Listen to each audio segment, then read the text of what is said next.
Hi viewers, Midwest and Review Tamil channel மூலமாக உங்களை சந்திக்கிறதுல பெருமகிழ்ச்சி அடைகிறேன்.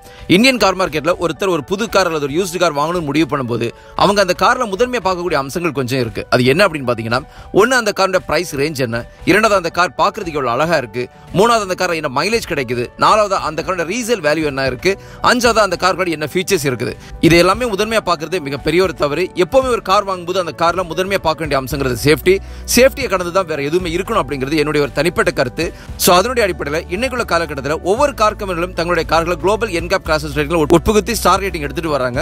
இப்போ ரீசெண்டா 3 காரோட குளோபல் என்கேப் கிராஷஸ் ரேட்டிங் வெளிவந்திருக்கு. சோ நாம இன்னைக்கு இந்த ரிவ்யூல இந்த 3 கார் இது, அந்த 3 காரோட பிரைஸ் ரேஞ்ச் என்ன மைலேஜ் கிடைக்குது, அது மட்டும் இல்லாம சேஃப்டியோட அடிப்படையில் இந்த 3 கார்களும் எவ்வளவு ஸ்டார் ரேட்டிங் வாங்கி இருக்காங்க அப்படிங்கறத நாம டீடைலா பார்க்க போறோம். இப்போ நம்ம ரிவ்யூ ஸ்டார்ட் பண்ணிக்கலாம். இதுவரைக்கும் நம்ம சேனலை சப்ஸ்கிரைப் பண்ணாதவங்க தயவுசெய்து சப்ஸ்கிரைப் பண்ணிக்கோங்க.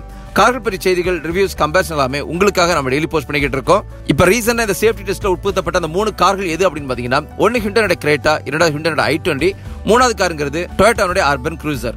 இதுல நம்ம முதன்மையா பார்க்க போற காருங்கிறது Hyundai Cretaங்கிற கார். Hyundai Creta காரை பொறுத்த வரைக்கும் நமக்கு நல்லாவே தெரியும், இந்த கார் இந்தியன் கார் மார்க்கெட்ல லான்ச் ஆன அன்னிலிருந்து இன்னைக்கு வரைக்கும் மிகப்பெரிய செல்லிங் ரேஷியோ கொடுத்துருக்கக்கூடிய ஒரு காரா இருந்துகிட்டு இருக்கு. அது மட்டும் இல்லாம மக்கள் ரொம்பவே நம்பி விரும்பி இந்த காரை எடுத்துக்கிட்டு இருக்காங்க. இந்த காரை பொறுத்த வரைக்கும் இதோட குளோபல் என்கேப் கிராஷஸ் ரேட்டிங்ல 3 ஸ்டார் ரேட்டிங் வாங்கியிருக்காங்க. அது அடல்ட் சேஃப்டி ரேட்டிங் பொறுத்த வரைக்கும் 3 ஸ்டார் ரேட்டிங் வாங்கியிருக்காங்க. எவ்வளவு புள்ளிகளை ஸ்கோர் பண்ணிருக்காங்க அப்படின்னு பாத்தீங்கன்னா 17க்கு 8 புள்ளிகளை ஸ்கோர் பண்ணிருக்காங்க. அதே Hyundai Cretaவுடைய சைல்டு சேஃப்டி ரேட்டிங் பொறுத்த வரைக்கும் 3 ஸ்டார் ரேட்டிங் வாங்கியிருக்காங்க. 49க்கு 28.29 புள்ளிகளை ஸ்கோர் பண்ணிருக்காங்க. Hyundai Creta காரோட சென்னை ஆன்-ரோட் பிரைஸ்ங்கிறது 12,42,000 ஆரம்பிச்சு 21,64,000 வரைக்கும் இப்போதைக்கு வித்துட்டு இருக்காங்க. இந்த கார் என்னென்ன ஃபியூல் ஆப்ஷன்ல அவைலபிளா இருக்கு அப்படின்னு பாத்தீங்கன்னா, பெட்ரோல் டீசல் ரெண்டு ஆப்ஷனுமே இந்த கார் அவைலபிளா இருக்கு. டிரான்ஸ்மிஷன் பொறுத்த வரைக்கும் பெட்ரோல் டீசல் ரெண்டுலயுமே உங்களுக்கு மேனுவல் ஆட்டோமேட்டிக் ரெண்டுமே கொடுத்திருக்காங்க.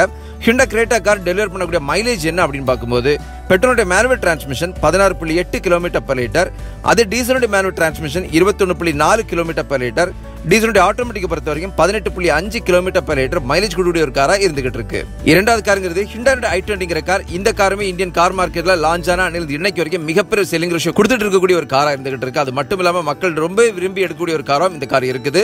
இந்த காரோட எக்ஸ்டீரியர் லுக்கா இருக்கட்டும், இன்டீரியர் ஃபீச்சர்ஸா இருக்கட்டும், இன்டீரியர் ஸ்பேசிங்கா இருக்கட்டும், எல்லாமே அட்டகாசமா கொடுத்திருப்பாங்க. இந்த கார் எந்த செக்மெண்ட்ல இருக்கக்கூடிய ஒரு கார் அப்படின்னு பாத்தீங்கன்னா, பிரீமியம் ஹேஷ்பேக் செக்மெண்ட்ல இருக்கக்கூடிய ஒரு காரா இருந்துகிட்டு இருக்கு. இன்னைக்குள்ள நிலவரப்படி இந்தியன் மார்க்கெட்ல எந்த செக்மெண்ட் கார்கள் அதிகமான எண்ணிக்கையில் விற்கக்கூடிய ஒரு கார்ல இருக்கு அப்படின்னு பார்க்கும்போது, இந்த பிரீமியம் ஹேஷ்பேக் செக்மெண்ட் கார்கள் தான் அதிகமான எண்ணிக்கையில் விற்கப்படக்கூடிய ஒரு காரா இருந்துகிட்டு இருக்கு. சோ இந்த Hyundai i20 காரை பொறுத்த வரைக்கும் இதோட அடல்ட் சேஃப்டி ரேட்டிங்கிறது 3 ஸ்டார் ரேட்டிங் வாங்கியிருக்காங்க. புள்ளிகளை பார்க்கும்போது 17க்கு 8.84 புள்ளிகளை ஸ்கோர் பண்ணிருக்காங்க. அதே சைல்ட் சேஃப்டி ரேட்டிங் பொறுத்த வரைக்கும் 3 ஸ்டார் ரேட்டிங் வாங்கியிருக்காங்க. 49க்கு 36.89ங்கிற ஒரு அட்டகாசமான ஸ்டார் ரேட்டிங் இந்த கார் வாங்கியிருக்கு. Hyundai i20 காரோட சென்னை ஆன்-ரோட் பிரைஸ்ங்கிறது 8,07,000 ஆரம்பிச்சு 13,12,000 வரைக்கும் வித்துக்கிட்டு இருக்காங்க. என்னென்ன ஃபியூல் ஆப்ஷன்ல இந்த கார் அவைலபிளா இருக்கு அப்படின்னு பாத்தீங்கன்னா, பெட்ரோல் டீசல் ரெண்டுலயுமே இந்த கார் அவைலபிளா இருக்கு. டிரான்ஸ்மிஷன் பொறுத்த வரைக்கும் பெட்ரோல் உங்களுக்கு மேனுவல் ஆட்டோமேட்டிக் ரெண்டையுமே கொடுத்திருக்காங்க. டீசல்ல மேனுவல் மட்டும் தான் இருக்க தவிர ஆட்டோமேட்டிக் சுத்தமா கிடையாது. இந்த கார்ல என்ன மைலேஜ் கொடுத்திருக்காங்க அப்படின்னு பார்க்கும்போது, பெட்ரோலுடைய மேனுவல் டிரான்ஸ்மிஷன் 21.0 km/லிட்டர், அதே பெட்ரோலுடைய ஆட்டோமேட்டிக் 19.65 km/லிட்டர், டீசலுடைய மேனுவல் டிரான்ஸ்மிஷன் 25 km/லிட்டர் மைலேஜ் கூடிய ஒரு காரா இருந்துகிட்டு இருக்கு. மூணாவது காருங்கிறது Toyotaவுடைய அர்பன் க்ரூசர்ங்கிற கார். இந்த காரை பொறுத்த வரைக்கும் நமக்கு ஆல்ரெடி மாருதி சுசுகில ஒரு சக்சஸ்ஃபுல் காரான மாருதி விட்டாரா பிரீசா காருடைய ஒரு காப்பி கேட் கார் தான் இந்த Toyotaவுடைய அர்பன் க்ரூசர்ங்கிற கார். இந்த அர்பன் க்ரூசர் கார் பொறுத்த வரைக்கும் இதோட அடல்ட் சேஃப்டி ரேட்டிங்கிறது 4 ஸ்டார் ரேட்டிங் ஸ்கோர் பண்ணிருக்காங்க. புள்ளிகளை பார்க்கும்போது 17க்கு 13.52 புள்ளிகளை ஸ்கோர் பண்ணிருக்காங்க. அதே சைல்ட் சேஃப்டி ரேட்டிங் பொறுத்த வரைக்கும் 3 ஸ்டார் ரேட்டிங் வாங்கியிருக்காங்க. 49க்கு 36.68 புள்ளிகளை ஸ்கோர் பண்ணிருக்காங்க. Toyota அர்பன் க்ரூசர் காருடைய சென்னை ஆன்-ரோட் பிரைஸ்ங்கிறது 10,23,000 ஆரம்பிச்சு 13,98,000 வரைக்கும் இப்போதைக்கு கரண்டா வித்துட்டு இருக்காங்க. என்னென்ன ஃபியூல் ஆப்ஷன்ல இந்த கார் அவைலபிளா இருக்கு அப்படின்னு பாத்தீங்கன்னா, பெட்ரோல மட்டும்தான் அவைலபிளா இருக்கே தவிர வேற எந்த ஃபியூல் ஆப்ஷனும் இந்த கார் இப்போதைக்கு கிடையாது. டிரான்ஸ்மிஷன் பொறுத்த வரைக்கும் பெட்ரோல மேனுவல் ஆட்டோமேட்டிக் ரெண்டுமே கொடுத்திருக்காங்க. இந்த கார் டெவலப் பண்ணக்கூடிய மைலேஜ் என்ன அப்படின்னு பார்க்கும்போது, பெட்ரோலுடைய மேனுவல் டிரான்ஸ்மிஷன் 17.03 km/லிட்டர், அதே பெட்ரோலுடைய ஆட்டோமேட்டிக் 18.76 km/லிட்டர் மைலேஜ் கூடிய ஒரு காரா இருந்துகிட்டு இருக்கு. சேஃப்டி அடிப்படையா வச்சு நீங்க ஒரு கார் வாங்கணும்னு முடிவு பண்ணும்போது சேஃப்டியை பொறுத்த வரைக்கும் ரெண்டா நம்ம பிரிச்சுக்கலாம். ஒன்னு அந்த கார்ல கிடைக்கக்கூடிய ஃபீச்சர்ஸ், இரண்டாவது அந்த காரோட ஷெல் இன்டெகிரிட்டி. ஷெல் இன்டெகிரிட்டினா என்ன அப்படின்னு கேக்குறீங்கன்னா, அந்த காரோட ஃப்ரேமிங், அதாவது எந்த கார் நீங்க எடுத்துக்கிட்டீங்கனாலும் அந்த கார் ஒரு ஸ்டீல் ஸ்ட்ரக்சர் தான் உருவாக்கி இருப்பாங்க. அந்த காருக்கு ஒரு பிளாட்ஃபார்ம் இருக்கும். அந்த பிளாட்ஃபார்ம் எந்த அளவுக்கு உறுதித்தன்மையா இருக்கோ அந்த அளவுக்கு அந்த காரோட ஸ்டார் ரேட்டிங் அதிகமா கிடைக்கும். எப்போ ஒரு காருடைய எடை ரொம்ப கம்மியா இருக்குதோ அப்ப நம்ம தாராளமா தெரிஞ்சுக்கலாம் அந்த காருடைய ஸ்டார் ரேட்டிங் கண்டிப்பா கம்மியா இருக்க போகுது அப்படிங்கிறது. எதனால ஒவ்வொரு கார் கம்பெனியும் தங்களுடைய காருடைய எடையை கம்மி பண்ணுவாங்க அப்படின்னு பாத்தீங்கன்னா, அதிகமான மைலேஜ் கொடுக்கறதுக்காக தங்களுடைய காருடைய குவாலிட்டியை கம்மி பண்றாங்க. சோ இதன் மூலமா அந்த கார்ல சேஃப்டியும் கம்மியாகுது அப்படிங்கறத மக்கள் உணர்றது கிடையாது. இதுக்கு எடுத்துக்காட்டான பல கார்கள் சொல்ல முடியும். அதாவது மாருதி சுசுகின்ற ஒரு சில கார்கள், டாட்சனுடைய கார்கள், இந்த கார்கள் எல்லாமே எடுத்து பார்த்தீங்கன்னா மைலேஜ் அதிகமாக தரும். ஆனால் அதே நேரத்தில் அந்த காரோட எடைங்கிறது ரொம்பவே கம்மியாக இருக்கும். எடை கம்மியாகும் போது ஆட்டோமேட்டிக்காக அந்த காரில் அவங்க யூஸ் பண்ணிக்கிற ஸ்டீல் ஸ்ட்ரக்சரோட வெயிட்ங்கிறது கம்மியாகுது. நமக்கு நல்லாவே தெரியும், ஒரு ஸ்டீலுடைய வெயிட் எப்போ கம்மியாகுதோ அப்போ ஆட்டோமேட்டிக்காக அந்த ஸ்டீலுடைய உறுதித்தன்மைங்கிறது கம்மியாகிறதுக்கான வாய்ப்புகள் அதிகம்.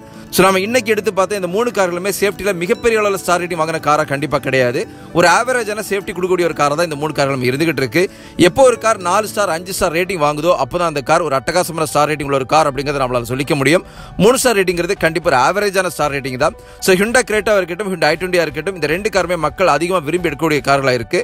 அப்படி இருந்தும் கூட இந்த 2 கார்லையுமே உங்களுக்கு 4 ஸ்டார் 5 ஸ்டார் ரேட்டிங் கிடைக்கல அப்படிங்கிறது கொஞ்சம் மன வருத்தத்துக்குரிய ஒரு விஷயமா தான் இருக்கு. இந்த 2 காருமே மக்கள் இந்த அளவுக்கு விரும்பி எடுக்கக்கூடிய கார்களாக இருக்கிறதுனால இது அட்லீஸ்ட் அவங்க 4 ஸ்டார் ரேட்டிங் கொடுத்திருந்தாங்கன்னா ஒரு உறுதித்தன்மை உள்ள ஒரு காரா இருந்திருக்கும் அப்படிங்கிறது என்னோட தனிப்பட்ட கருத்தா இருக்கு. சோ நான் இன்னைக்கு கொடுத்த இந்த இன்ஃபர்மேட்டிவ் கண்டிப்பா உங்களை ஃபுல்ஃபில் பண்ணிருக்கும் நம்புறேன். இன்னொரு வீடியோல உங்களை சந்திக்கிற வரைக்கும் உங்களிடமிருந்து விடைபெறுவது உங்கள் அன்பின் விவேக். தேங்க்யூ.